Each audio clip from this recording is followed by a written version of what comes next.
Hello friends, வாங்க நம்ம மாடி தோட்டத்தில் ஒரு குட்டி ஹார்வெஸ்டிங் பார்க்கலாம்.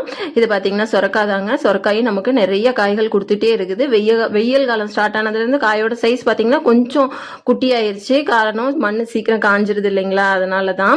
நிறைய பச்சை மிளகாய் பழுத்து இருக்குது, பச்சையாகவும் இருக்குது. இது எல்லாமே நம்ம பறித்து எடுத்துக்கலாங்க. நல்லா நமக்கு இன்றைக்கி ஒரு கைப்பிடி அளவுக்கு பச்சை மிளகாய் கிடச்சிருக்கு.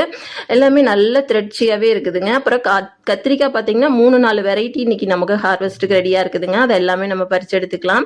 இது பார்த்தீங்கன்னா சைஸே இவ்வளோதாங்க. இதுக்கு மேலே விட்டோம்னா முத்தி போயிடும், குட்டி குட்டியாக தான் இருக்கும். இதை பறிச்சுக்கலாம். இது பார்த்தீங்கன்னா முள்ளு கத்திரி தான். இதையும் நம்ம பறிச்சு எடுத்துக்கலாம். இதுலேயும் நமக்கு 2 காய் இருக்குதுங்க. இது பார்த்தீங்கன்னா வேங்கேரி முள்ளு கத்திரி தான். இதுலேயும் ஒரு காய் பறிக்கிற மாதிரி இருக்குது. அதை நம்ம பறிச்சு எடுத்துக்கலாங்க.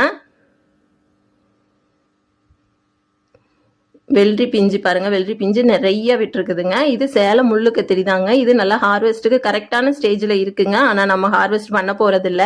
இதை நம்ம அப்படியே சீட்ஸுக்கு விட்டுடலாம். ஆல்ரெடி 2 காய் நான் இதில் கட் பண்ணிட்டேன். இப்போ இது 3வது காய்ங்க. இதை நம்ம சீட்ஸுக்கு விட்டுடலாம். இதையுமே பாருங்க சிவந்தம்பாடி குண்டு கத்திரி தான். இதையுமே நான் சீட்ஸுக்கு தாங்க விட்டுருக்கேன். இது பாருங்க வெள்ளை வெள்ளையாக மேலே இருக்குது பார்த்தீங்களா. இது வந்து 2-3 நாள் அரிசி கழுவுற தண்ணி ப்ளஸ் அதோட மோர், இது ரெண்டையும் நம்ம மிக்ஸ் பண்ணி ஒரு 3 நாள் வச்சிருந்து எல்லா செடிக்கும் ஊற்றி விடுவேங்க. அப்படி ஊற்றி விடுற அப்போ நமக்கு பூ கொட்டுறது பிரச்சனையெல்லாம் இருக்காது. நல்லா காய் நமக்கு கிடைக்குங்க. இந்த வீடியோ பிடிச்சிருந்தா ப்ளீஸ் நம்ம சேனலை சப்ஸ்கிரைப் பண்ணி ஒரு லைக் கொடுங்க. இந்த ரோஸ் பாருங்க எவ்வளோ ஒரு அழகா நல்லா அட்ராக்டிவான ரெட் கலர்ல இருக்கு. இதையும் நம்ம பறிச்சு எடுத்துக்கலாம்.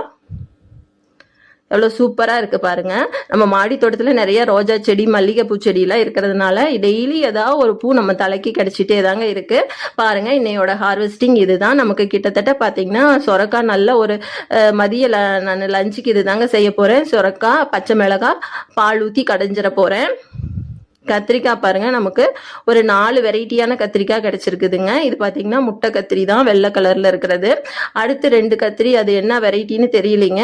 ஆனால் முள்ளு கத்திரி தான், முள்ளு இருக்கும். ஒரு குட்டி வயலட் கலர் கத்திரி, ஒரு வேங்கேரி கத்திரி கிடைச்சிருக்குதுங்க. அவ்வளோதான் இன்னைக்கோட ஹார்வெஸ்டிங்.